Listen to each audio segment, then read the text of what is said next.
is what I think I have done all the time, that I have told parents that you can always share your parenting role by enrolling your children with RFL, because it's not just a robotics journey, it's a journey of self-discovery in a very, very nourishing and nurturing environment.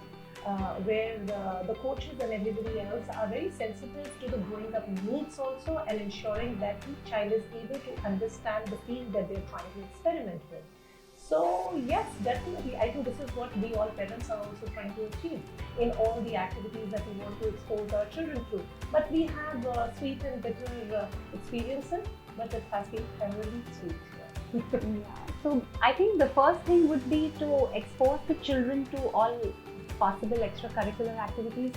That's why definitely the recommendation would be RFL, because I think with my personal experience, I'm pretty sure once you get attached to it, it's no looking back. You won't leave it, because the commitment, the sincerity, and the focus and the bond it's just wonderful. Which if the child is interested, of course, the first thing is the child's interest. If you expose him or her, and once you understand that you are interested, I think this is one of the best places to be.